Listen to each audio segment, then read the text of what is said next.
agenda? I so moved. Second, second by Russell. Any questions on the agenda? Not? All in favor, say aye. Aye. Aye. Opposed? Motion carries. Public comments. Seeing no public comments, we'll move on to liability and general insurance update. Our risk manager was able to meet with Joel and get some things set up there. I think he's been logged in to the company portal to where they can get some training videos when work time or when the weather prevents them from doing other work. Still scheduling with the sheriff, trying to get all that nailed down. The only other thing, we had a squad car and a deer incident, too many deer in the area. But all that is finished. Any questions for me? No? Okay. All right, thanks, sir. All right. Susie Warner, group insurance. We are just waiting for the signed renewal docs to come back that we will have this week, and then the renewals will be finalized for December. I will then get with Amanda to schedule our dates for the benefits fair. We usually do 2 days where we're in this room and the employees can come and go through open enrollment, kind of ask us any questions they have. And then after that, we will just be working on the renewal for the retirees that are on the Medicare Advantage plan. That is a January 1st. But other than that, things are good. Any questions? No? Okay. All right, thank you. Right into department head reports. Eric? Nothing new. Got my new employee started as of July 3rd. She seems to be doing well so far.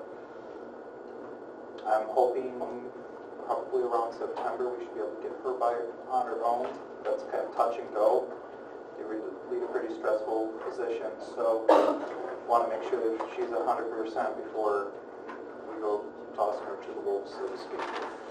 Okay. Mindy? Really don't have anything, Kyle. Okay. Yeah. Dee? Board of Health met last night and approved a fiscal year 2019 budget, so I think I'm on later on the agenda to talk about that. Okay. I have a question. And you might not know the answer to this. When we had Dr. Yusuf in here, he was talking about you guys aren't paying for the bats to be shipped anymore, and yeah. We never have shipped them from here, from the health department. He said that you guys paid for them before, and I didn't understand if it was actually the health department that paid for them or the state of Illinois that paid. I didn't. No, we have address, pre-addressed UPS labels from the state that we use for all of our samples. They come from the state. Well, he said that now has to be paid for out of his budget, so I was just trying to... It probably does, because that's changing for our samples too. Oh, okay. So the pre-addressed labels are made up for UPS with a tracking number so that the state can also track. But we'll be paying for all of our sample shipments through UPS. So I'm imagining that he's correct. The same's probably for him as well. Even though he would actually send them in for the health department, right? I mean, he doesn't just randomly send them in. Is that your request? Well, there are state guidelines that we both have to follow. Okay. And those guidelines are the same for animal control as they are for the health department. So not necessarily always does it come to you. So if it's a problem, then he and I can definitely work out who's paying for that. We can work that out together. Okay, it was just kind of very vague, so... Okay. But he did come into the office. That makes sense, because he came into the office the other day and asked if we had any of the labels. But our labels go, with body fluid specimens and body. Sure, specimens. no. So they're a little bit different than the ones that he needed. But we will work that out. Okay, all right, thank you. Russell? Sherry, how many bats a year are we talking about? How many bats you think you should? Last month, I know that he sent in 3 bats and 1 cat. Just Of last course, month. it's a seasonal thing. I'm sure you don't send them in December, January. Yeah. I don't have that count with me, or I can tell you exactly how many we sent in last year, but, We're not talking that much. Well, no, but it was just kind of vague, so I just wanted you to... Over Lisa?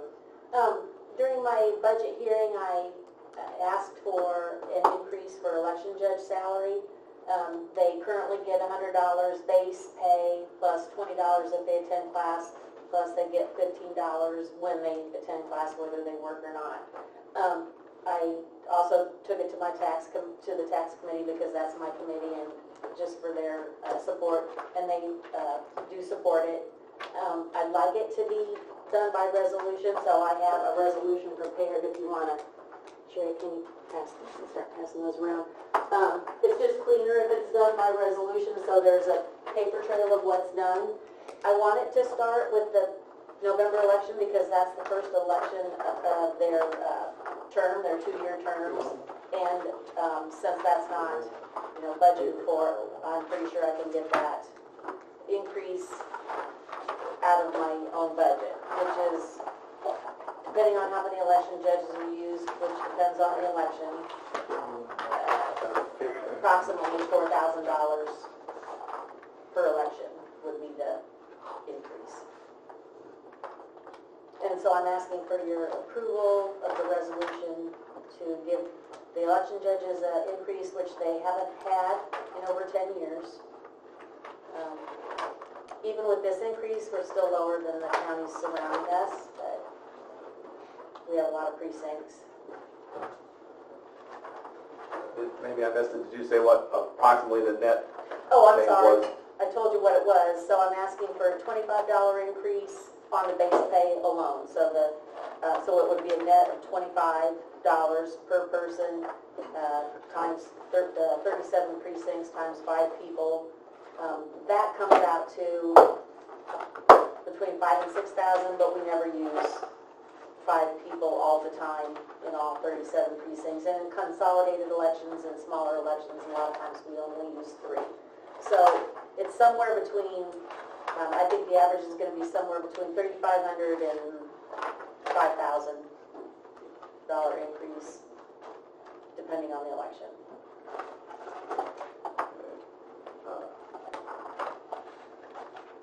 They work a 15-hour day. That's minimum. That's everything goes fine.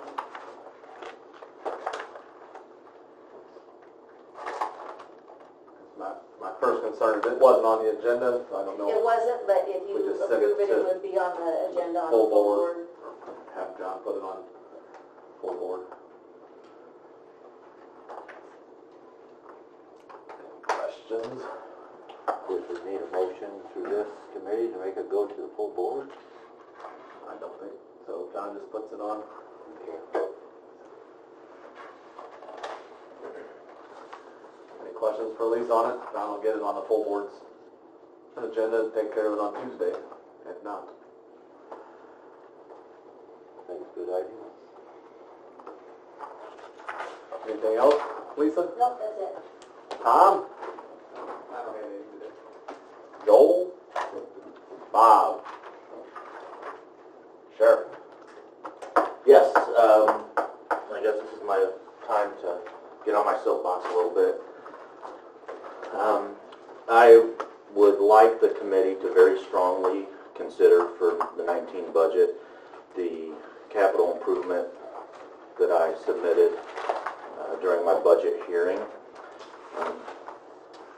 Those of you that have been here long enough know for the last basically 9 years, the board has asked the elected officials and the department heads to do their due diligence with their budgets, and I think we all have. There's not a department or office in county government that hasn't done more with less over these last 9 years. Speaking for the sheriff's office, not only has the personnel reduction affected us, I told Judicial yesterday, our calls for service in 2018 are running 40% higher than a year ago this same time. My staff has done a great job doing more with less. The increase that I asked for on the sheriff's capital expense is all equipment. We are using radios that are 12 years old or older. We're using computers that are 10 years old. The fingerprint machine in the jail is no longer supported by the manufacturer for maintenance agreements. So there's just a bevy of things that are out there right now that we need replaced. And the biggest reason why I put that forward, and I think the total was around $235,000, the biggest reason I put that forward was I sat down with the maintenance supervisor. Management had nothing, no big projects for 2019 on their long-term outlook. They've got the chiller coming up for the courthouse and the jail, I believe in 2020 they're looking at. There's also going to be the roof at the courthouse probably in the next 3 to 5 years. The north side of the parking lot at the courthouse and the sheriff's, the jail parking lot, I think is due in the next year or two to be resurfaced as well. But there was nothing in there that indicated any big amount of money that management had requested or their long-term plan to use for this year. This is stuff that is desperately needed. Even with the public safety tax, if you folks agree to hire personnel, the equipment that I'm asking for to be upgraded is going to have to still be upgraded. So I'm not asking for any new personnel right now, but these are things that are desperately needed, and I hope that the board considers it very strongly. I'm still in the process of looking to see if there can be grants for any of these, so it may not be the whole 235, but I put the 235 in there just in case the grants don't become available. For law enforcement and the fire service, for 10 years after 9/11, money was flushed from the federal government. Well, now the grants are starting to dwindle. Some of them are even drying up. So the 235 would get done what we need to get done. The equipment that we're using has lived its life and then some. Anybody that, with computers especially, I mean, if you can get 5 years out of a computer, let alone 10, that's great. So I hope during your considerations on putting this 2019 budget together that that is one of the things that is desperately needed at the sheriff's office. Other than that, I told Judicial our calls have been up 40%. On the road, our population is up in the jail as well. I didn't know with the new bonding procedure where people who are arrested on certain category offenses that don't post bond get $30 a day credit towards their bond.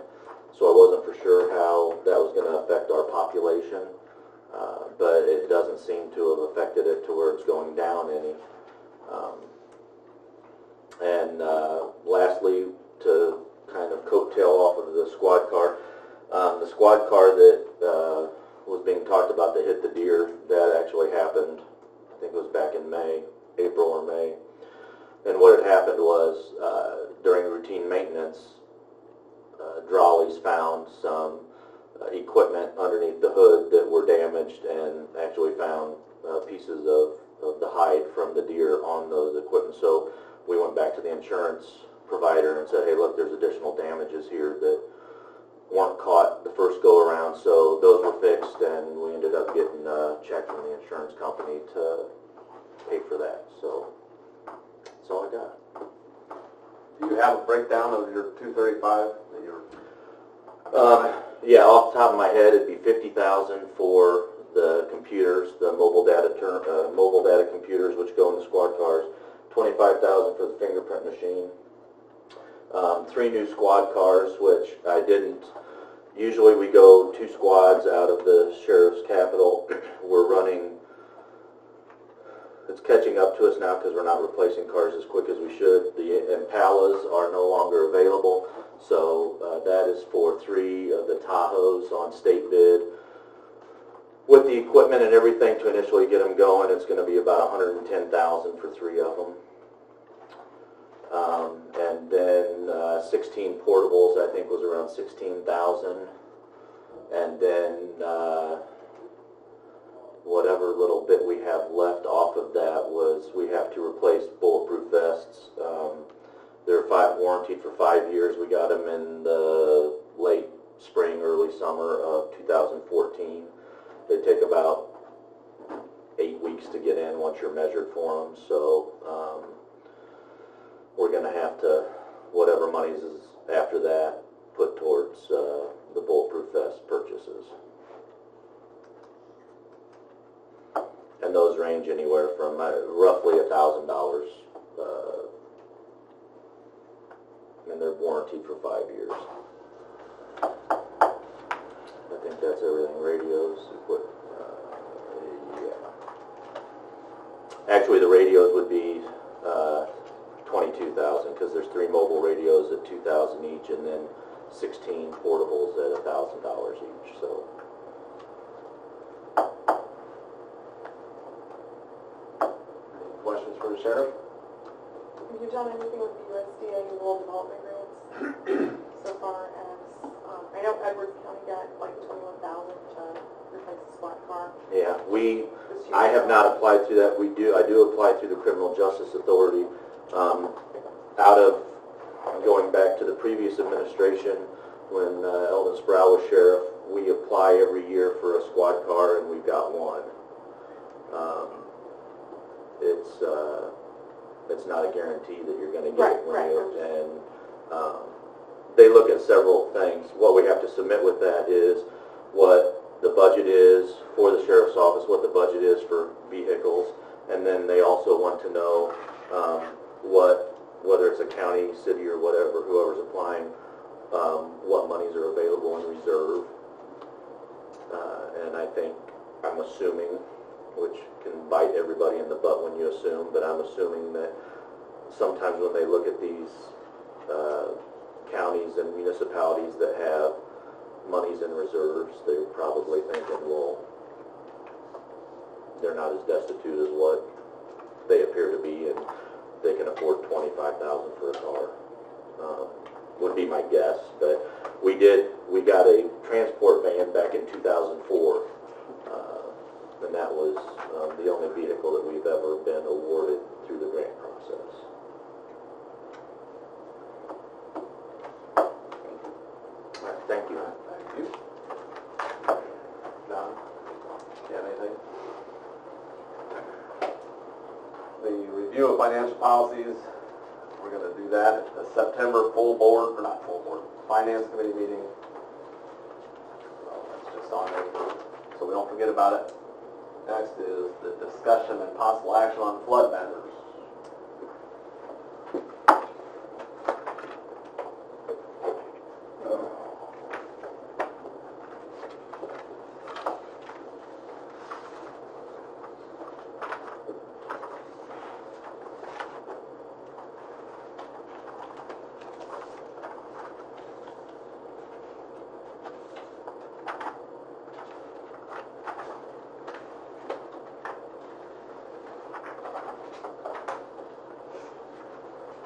What this is a kind of a brief summary of the meeting that was held on July 11th over in Indiana regarding the Kankakee River Basin Commission and all the flooding that's been going on. Kankakee River Basin Commission is an organization formed by the Indiana State Legislature, and it consists of 8 Indiana counties, which encompasses the Kankakee, Yellow, and Iroquois River basins. At that meeting, a motion was approved to fund $225,000 of a study being proposed by Christopher Burke Engineering. Total cost of the study is $275,000, and the remaining $50,000 was intended to come from the Illinois counties of Kankakee and Iroquois. At that meeting, neither Chairman Wheeler or myself committed to funding that $50,000, citing the need for board approval. And looking for ways to fund that. There has been a source found that I'm very optimistic will be able to cover our portion, but there's some red tape to be navigated first. So today I'd like a motion to approve taking $25,000 from the contingency line of the general fund in order for the study to proceed, and that money would only be used if that source is not able to cover our portion. So that's kind of in a capsule what it is, and certainly want to answer any questions that anybody has or any comments, but essentially I think we're at a stage where we need to be trying to do something to lessen the impact of the floods in the county, and this appears to be our best avenue at the moment. Who's the source and what's the red tape? Beg pardon? Who is the source and what is the red tape? They've asked to be kept anonymous at this point.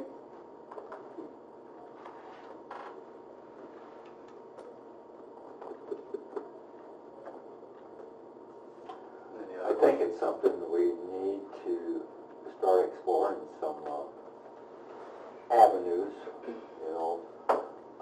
So putting the money there, I think might be a good idea, even though I do question little things, like when I read this, like this Kankakee River Commission in Indiana, that was through the Indiana legislature.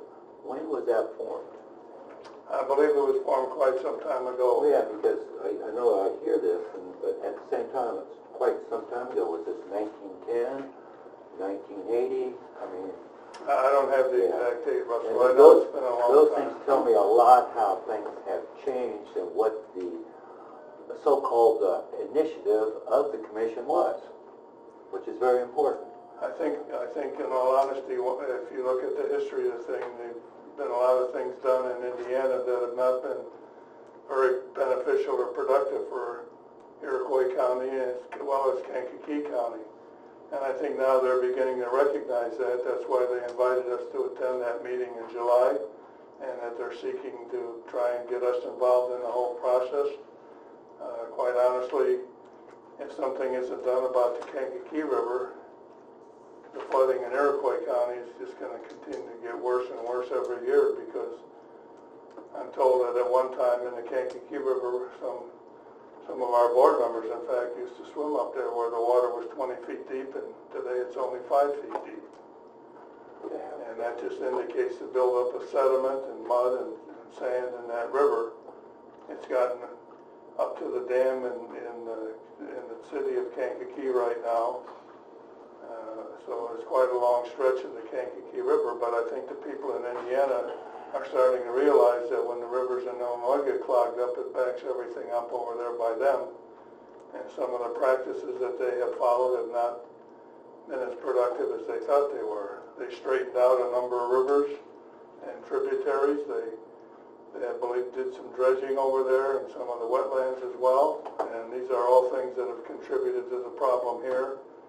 But that's part of what the study is intended to do, is to identify these things. And following the study, I believe the process would include putting together a plan of how to implement things, and then following that would be trying to find the money to get it done. But obviously by having a large group involved and getting the legislators, both state and federal, involved, the chances of getting the funding and getting some action, I think, are a lot better than what otherwise would be the case. So I think we're looking at a situation where if we want to get something done, this is an opportunity to do so. How did they pick this Christopher Burke Engineering? That was done by that commission. I'm not sure I know why or how they did, but That's, if I may, I will say I've seen some questionable information come across about it. I have to. I understand. Yeah, I so, understand what you're but at saying. this point, I guess, where we need to go right now, I would like to see that we take $25,000 and budget toward potential study. I mean, I'm very hopeful and optimistic that we won't have to spend any of our money, but until that happens, and not to delay the thing, this is what I'm asking that we would do. Have it available. And the Kankakee County Board is doing the same thing. Someday it will have to be a compromise between where the problem is and the people taking the beating from the problem, and this might be a good start to get there.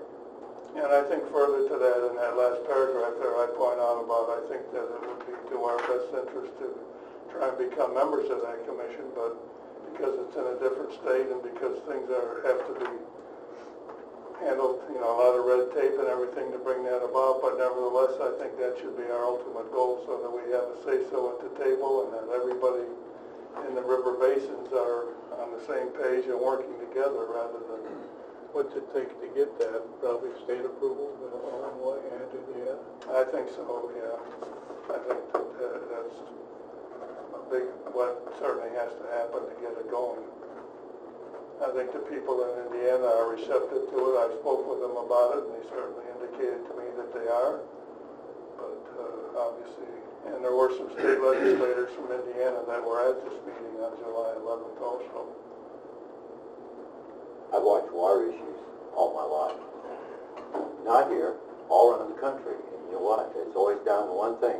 The people at the top of the watershed are fighting with the people at the bottom of the watershed because they all have different financial interests. But at the same time, in this particular case, we're talking about working with guys at the top of the watershed, and if it doesn't smell good, we can always jump out. And they can see where sending the water down here is creating a lot of problems for us, but by the same token, if it dams up here and backs up over where they are, they haven't accomplished much. So again, I think some of the realization of these facts are now becoming apparent, and I think, again, Representative Bennett has been very, very proactive on this whole issue, and I think that only bodes well for us to be able to get something accomplished. Yeah, and I would think they want to, because you know what? No matter if you're talking on the Kankakee River or the Iroquois River, there's a man-made structure that, you know what, it'd be easy to throw a dam at, and so you could keep the water on their side when you didn't want it. I think they do have something like that. That bridge right on the Illinois-Indiana River on the Kankakee River right, is creating big problems. Well, that's one of the things that, boy, you know what? You could drop a little restriction in there and make a big difference on the Indiana side. So how long is this study supposed to take? I think it's supposed to be done by January of 2019.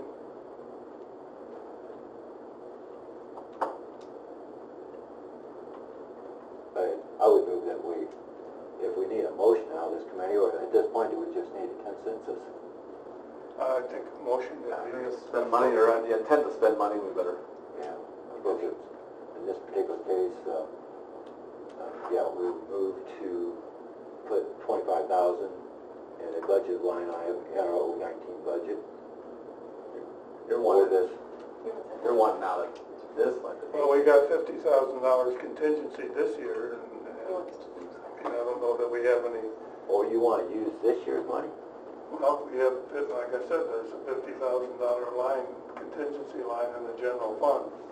It hasn't been used, and I don't, at the moment, don't believe there's anything on the table to use it for. They have not indicated when they would want this money made available. I think they're probably going to be making some progress requests. I'm not really sure that we had that completely covered. But I'm sure we can do it that way. There's a lot of stuff with the accounting people that we have to deal with when we start doing that.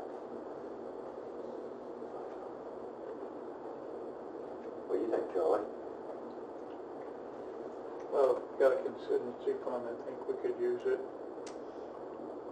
Drainage is the biggest problem we have in the whole area. I guess we should support anybody that's trying to do some work to improve it for everybody. And if we don't do it, they'll dump the water on us without our approval, and that's it.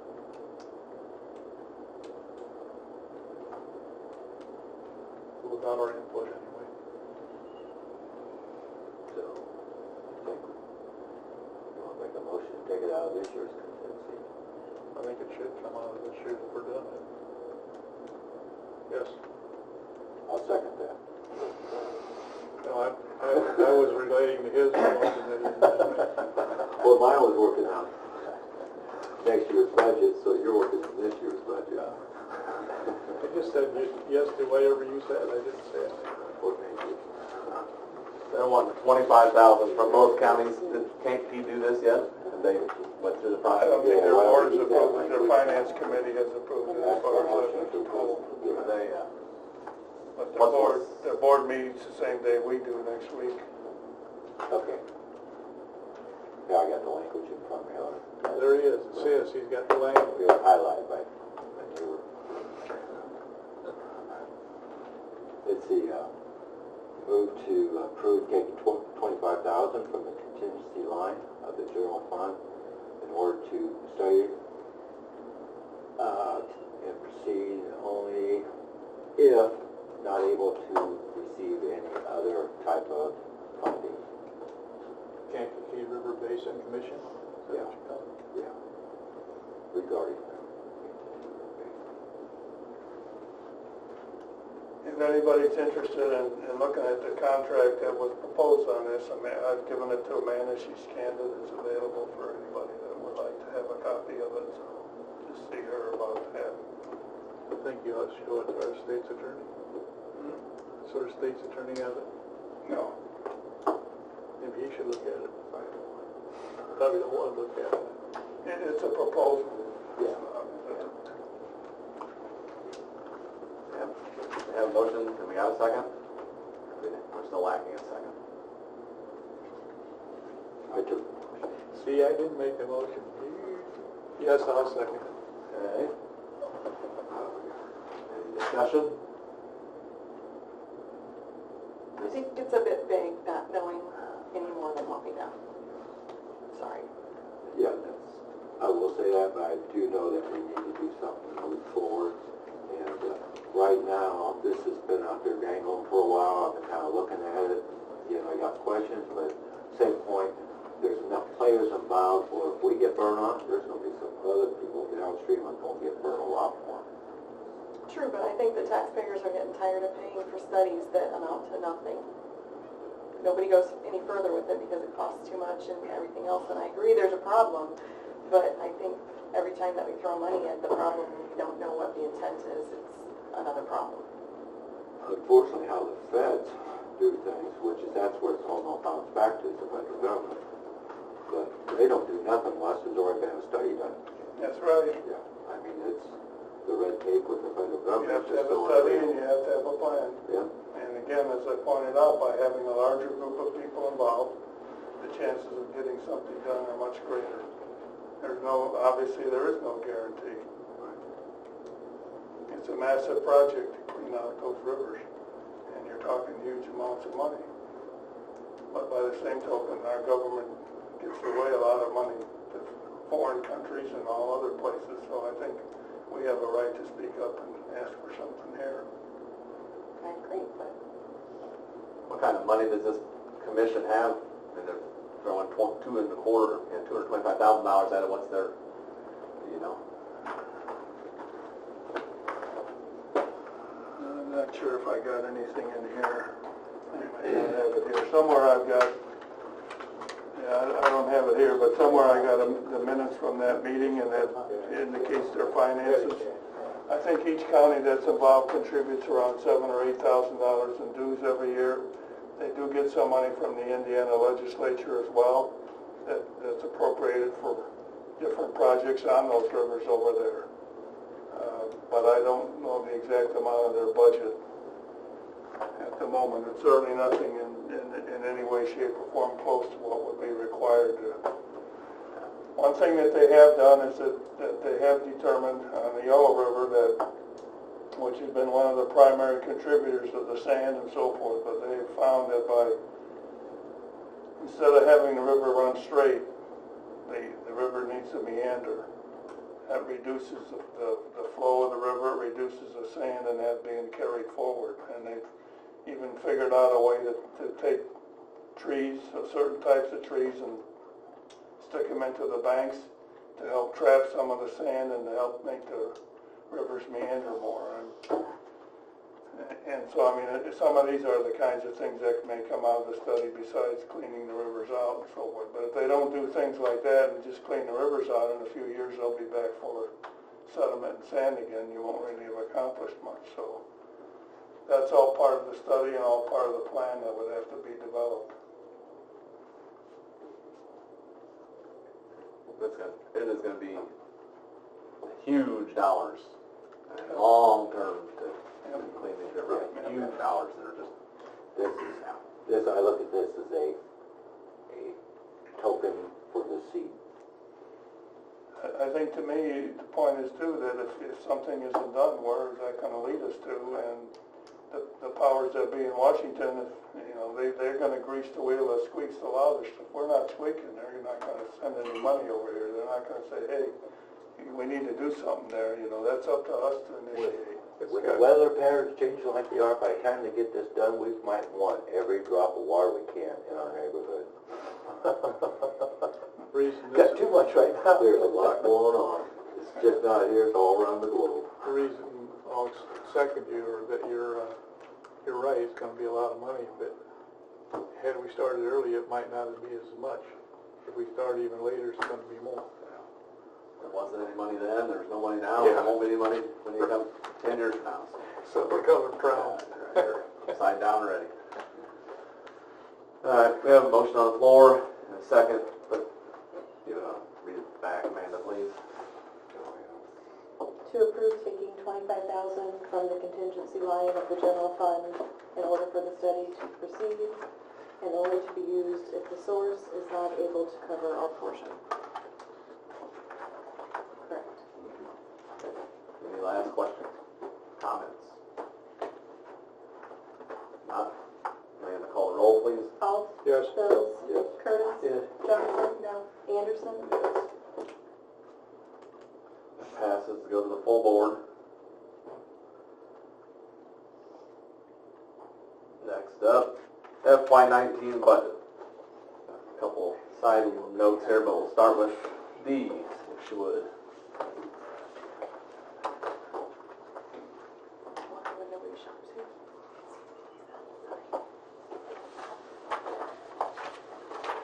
Do you want me to join you at the table, or?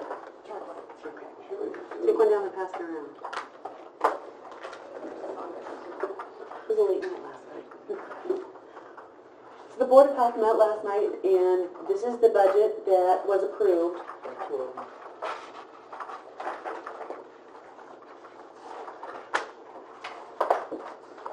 There are a few items in the budget that I probably do need to go over with you. Specifically, how the health department budget impacts the county's budget.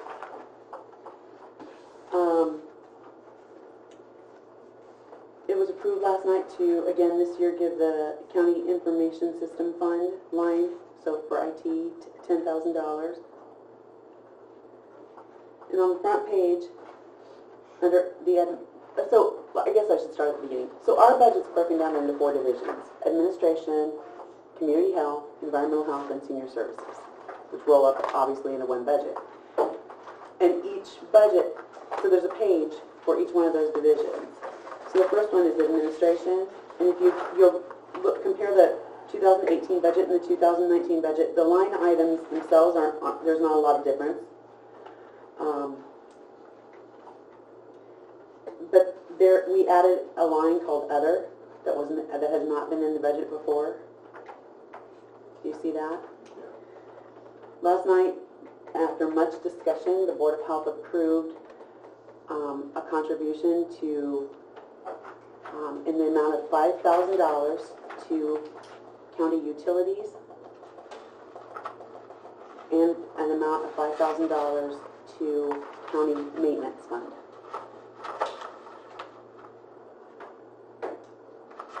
So there will be, so we need to get numbers and add those into this budget as separate line items. But I'll need those from Amanda, so we'll get those line items, those codes, to put it in there, rather than have that under other. And that's what the Board of Health approved last night. Well, if we do it that way, Kyle, don't we then adjust our maintenance budget? Yeah, you're going to be an offsetting move. Well, our intention, at least as far as the health department goes and the Board of Health goes, is that be additionally added to the maintenance budget to assist with things like salt, because remember we talked last month about the salt issue being an issue, and it's we're hopeful that that money would be used so that the entire parking lot could be salted. That's why we specifically would like it to go into the maintenance fund, Chris Drake's maintenance fund. We also have... That's gonna be complicated, or just off the top of my head, for an outside, another board to tell this board where that money's gonna go. Well, it was not approved for it to go to the general fund. Okay, well, That's all what the Board of Health by your door. said. They would like to contribute $5,000 toward that, and they would like to contribute $5,000 toward utilities. And then the $10,000, toward IT. I can understand.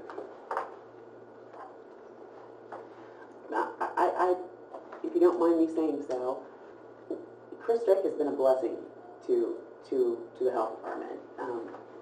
Typically, if we had something that broke, Cheryl would have her husband come in and work on it, or I'd have my husband come in and work on it. We don't have to do that anymore. Chris, we can ask anything of him, and he gets it taken care of. It's taken care of in a timely manner. It's taken care of professionally. We're very grateful for the services that he provides.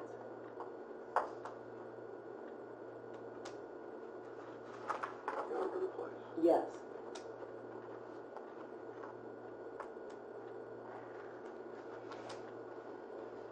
we can work through that one. Next. What else?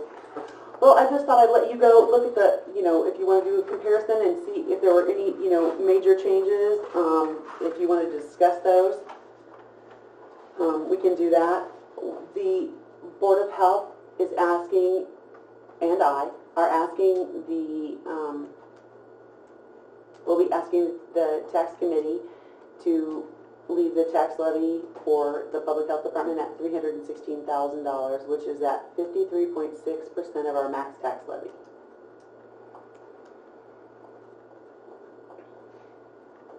You can see that I have presented to you a deficit 2019 budget so that we will be expending out of our cash balance.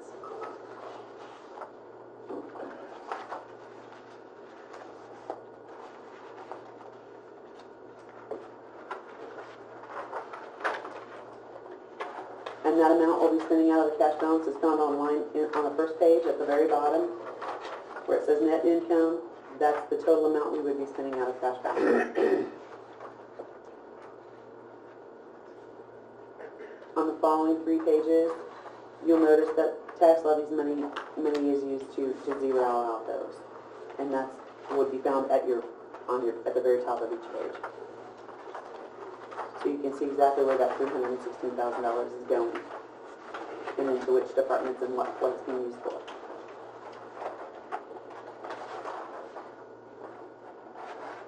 Make sense?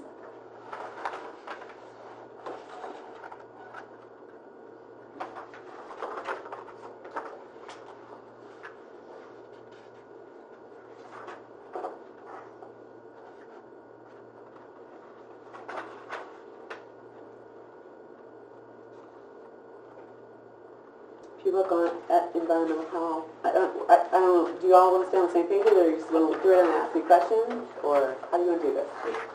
Flip through it. They approved it unanimously last night. It was approved 5-1. December. You gotta have it. Okay. Go through environmental health and let us meander through it. While you talk. Well, just to point out, one of the major fluctuations from the 2018 budget to the 2019 budget under environmental health was the purchase of equipment. Last year we had 0, and that's for equipment purchases over $10,000. This year we have $40,000 appropriated into that because we need to buy lead scanning equipment for homes. The state of Illinois is no longer doing the lead mitigation that they had been doing in the past. And so when we find someone, especially a child, and normally we had to mitigate if a lead level was 10 or above. And the state has changed that to 5 or above. So we know we're going to see a lot more increased cases of what they consider to be lead poisoning in children. But if they were, you know, if you have a kid that comes back with a blood load level of 25, the state is supposed to send somebody from Champaign into the home and literally shoot the walls and see which walls have lead-based paint on them and check the windows and so forth, so that you can help people know what to mitigate. Unfortunately, they only have one person at the state doing that now, and so the waiting list is like forever and ever and ever. It's never going to happen. So we would like to purchase that equipment.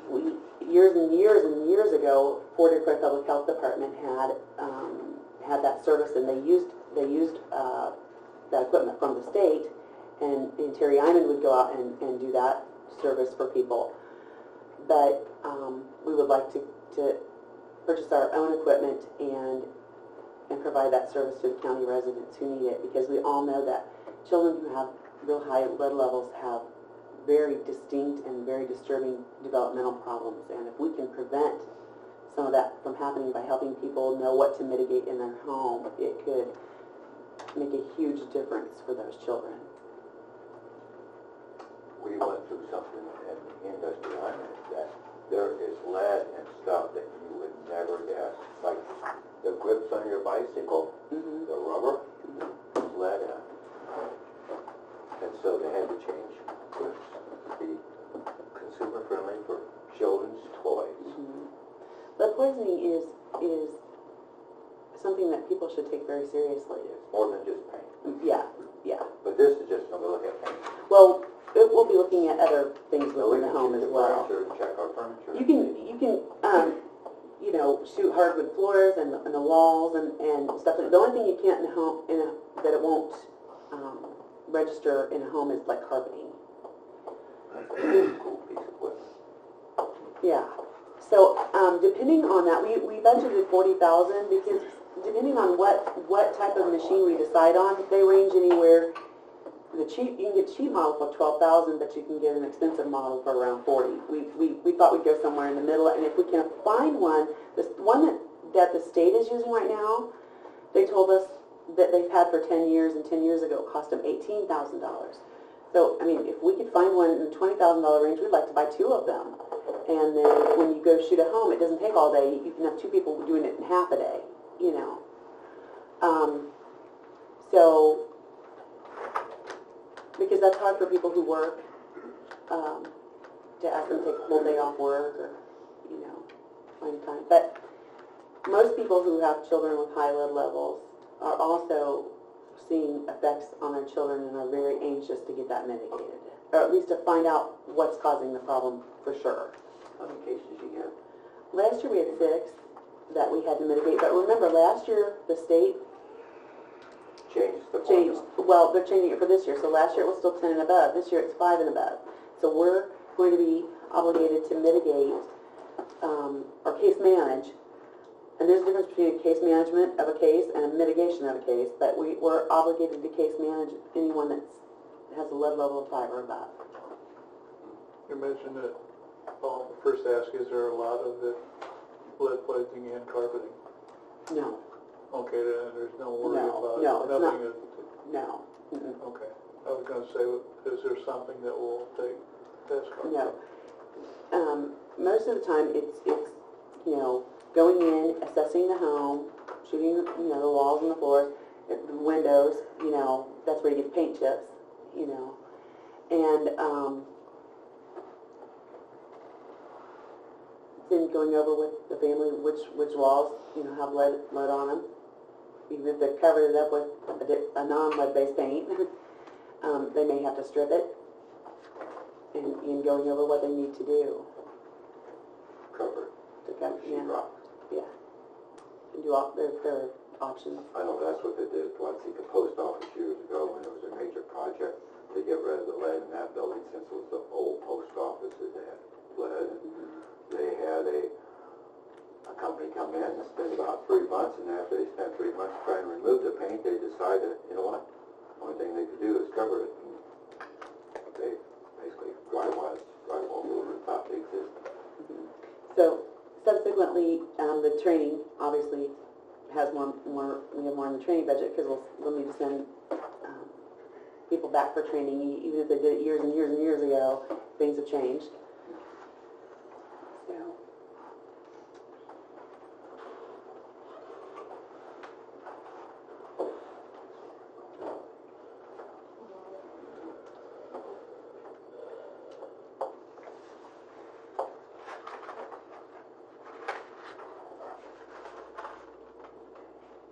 That safe drinking water grant, do you think that's what schools do that too?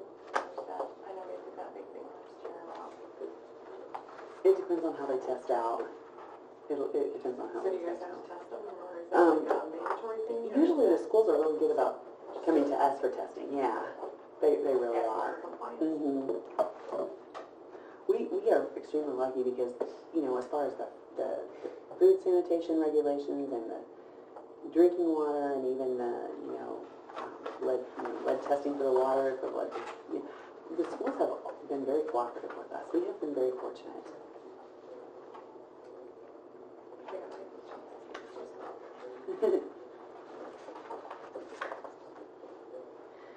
I want to point out, when you look at our budgets, they probably look a little bit different, obviously than some of the other county budgets, because when you look at a salary line item, and you think, okay, this is environmental health, and that's the department head, he may be in several different programs, and he part of his salary may be on another page under salaries. For example, me, if you look at the front page, and you look under administration, and you look at department head salary, that's not my salary. Everybody knows what my salary is. That's because I also have part of my salary in public health emergency preparedness grant. So I'm considered part of the department head salary under environmental health as well. 5% of my salary is listed there. So I just wanted to make sure you guys are aware of that for transparency. Yeah, whatever.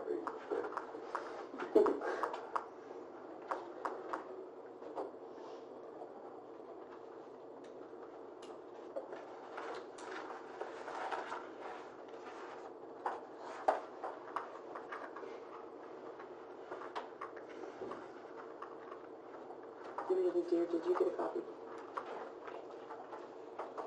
And I'll come down and we'll talk about it before you roll it into, because I'll need an assigned number for those things. Did you have any places that you dropped expenses quite a little bit that you wanted to highlight?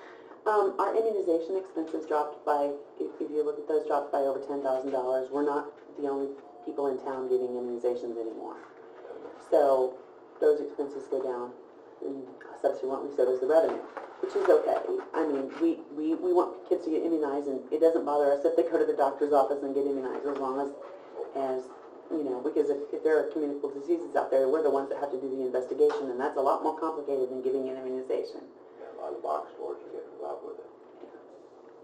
Well, it was,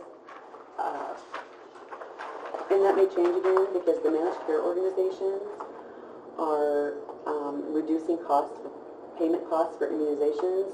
They had a 2-year contract with Medi to charge them the Medicaid rate for immunizations, and now these MCOs can set their own rates. And so they're only paying the providers about half of what they were paying them for giving immunizations. As that happens, what we typically see when those trends happen, what we typically see is then the providers, the doctor's offices, tend to stop giving immunizations and send people over to the health department because they can't cover their costs. So every time legislation on that kind of stuff changes, so does the, yes.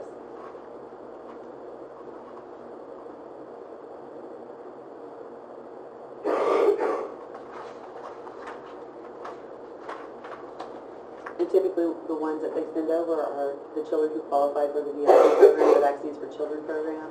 That's the program that we have where the state supplies the vaccine, and then we just charge a minimal administrative fee cost. So that's good to see some of the line items go down. You bet. There were several of them that went down. There were also ones that went up.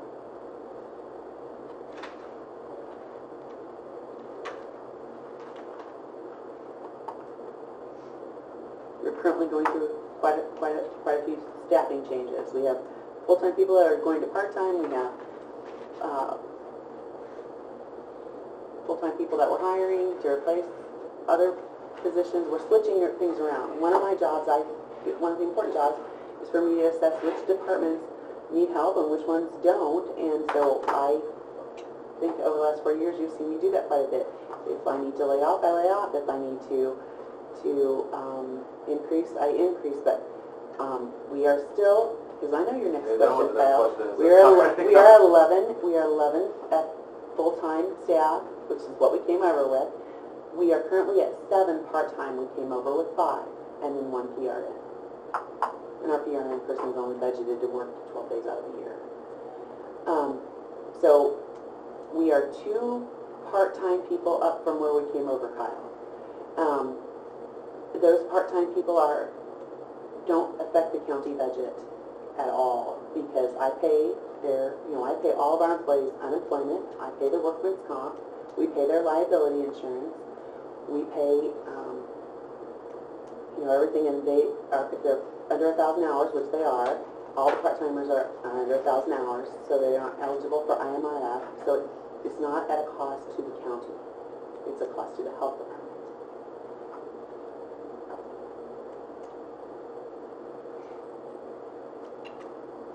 What was your salary increase the board came up with? Not yours, I mean. Across the board? Yeah. 2.5%.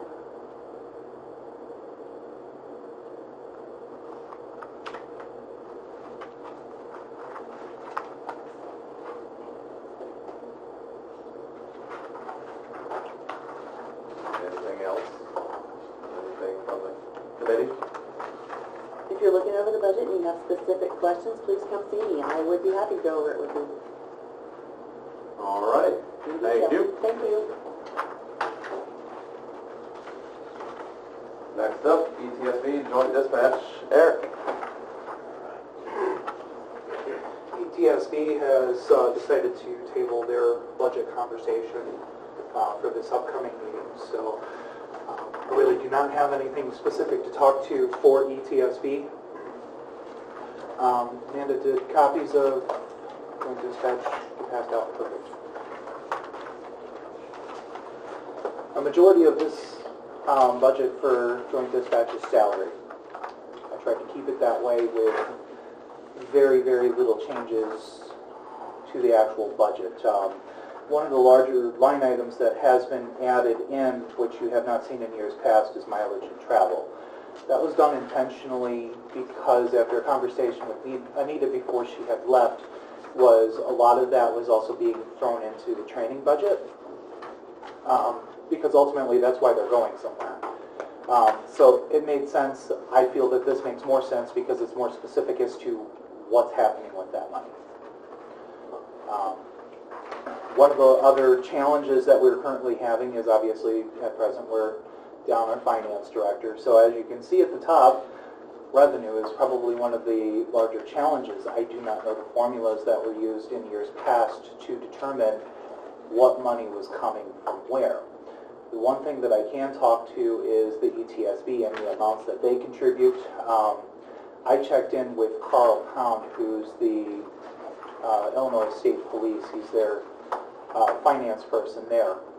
I just wanted the legal language as to what ETSB can contribute to it, because in years past, Anita had used a formula based on the amount of 911 volume versus the non-emergency phone calls or admit volume.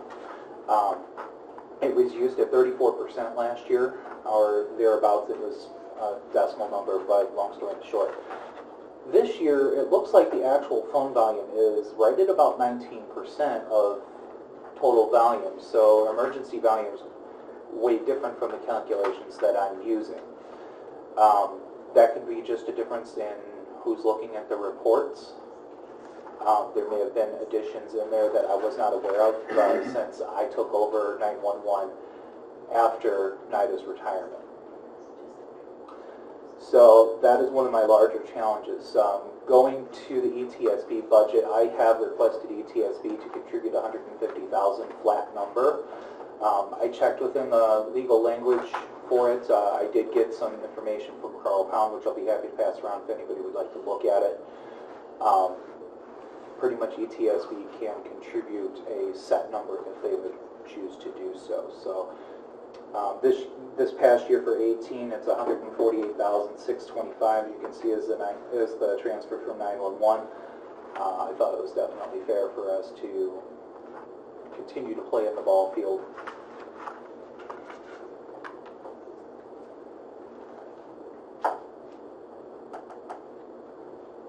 And of course, if anybody sees any numbers that they would have any questions, I'd be certainly happy to answer to the best of my abilities.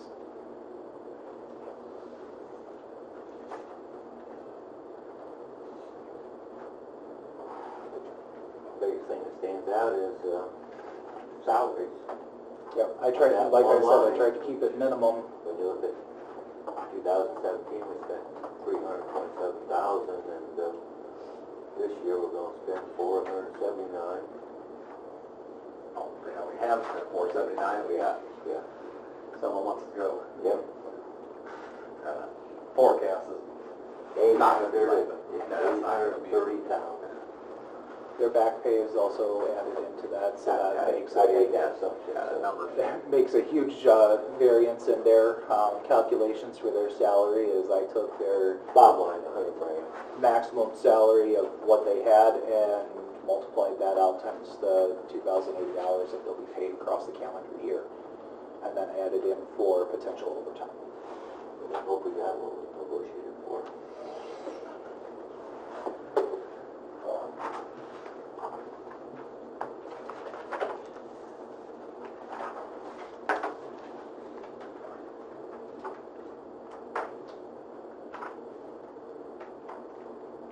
Any other questions? You said ETSB tabled their discussion till next. Till this coming board meeting, which will be after the following Tuesday after this coming board meeting. So I expect that conversation will hatch out, give everybody a chance to digest everything I put in front of them. As you can all feel the pain, there's a lot of line items to discuss all at one time, so I'm sure it takes a little bit to digest this. So your board's working on it, though. Absolutely. Let's post it when you're done, when they're done. I'll be sure to bring it to this committee as soon as it is completed. No other questions? All right, thanks, sir. Thank you.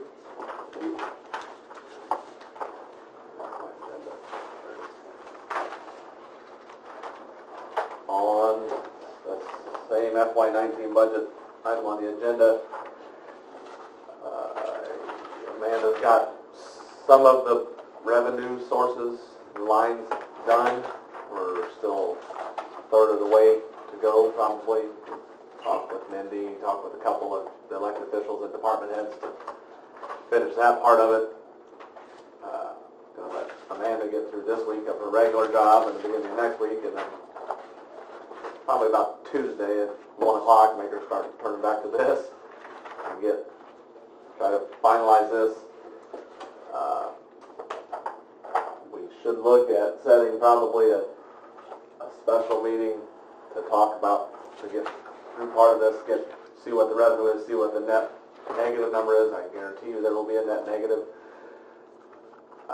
Any suggestions on when we want to do that? It's not an option of if, it's going to be when. I don't think we wait till the September board meeting. Right.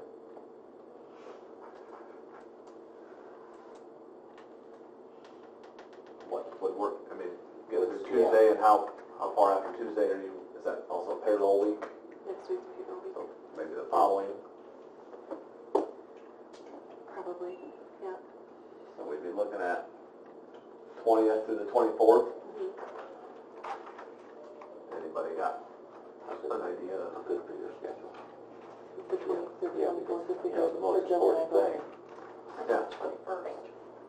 Right now, we're very heavy on somebody's shoulders, so let's make sure it fits our calendar. So the 23rd. Can I offer? If you go with the 21st, ETSB does not meet until 7 p.m. that evening. So if they choose to finalize their budget on August the 21st, you will not have it in front of you, so you will be missing at least a small portion of some of your finances. Is that the afternoon session you got in the room?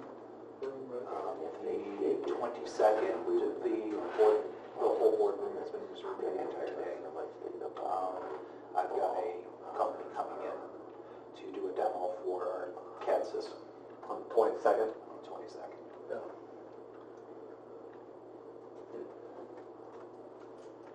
There probably isn't there should be a calendar out there of what the room's availability is. Yeah. 23rd or the 24th, work for anybody? What day of the week is that? Thursday, Friday, Thursday, Friday.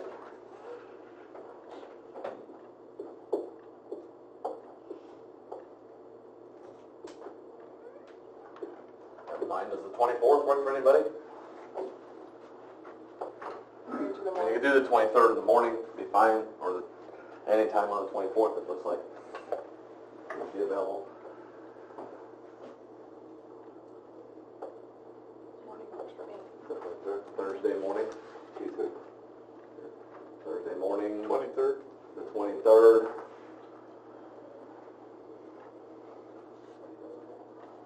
A.m.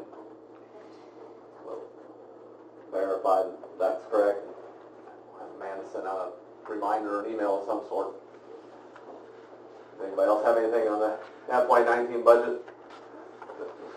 Glaring after you looked at it? No. You ready for the 23rd then? The executive session line was put on there. Mike had asked for that on there. Mike's not here. We'll forego that. Unless somebody else has some executive session issues they want to discuss. You have the claim list in front of you. Take a second to look through that.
Are there any questions on the claims as presented to the Finance Committee? If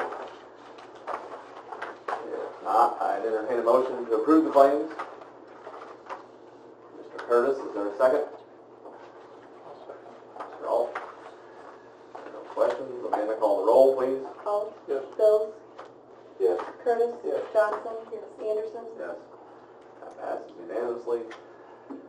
Any old business for the Finance Committee?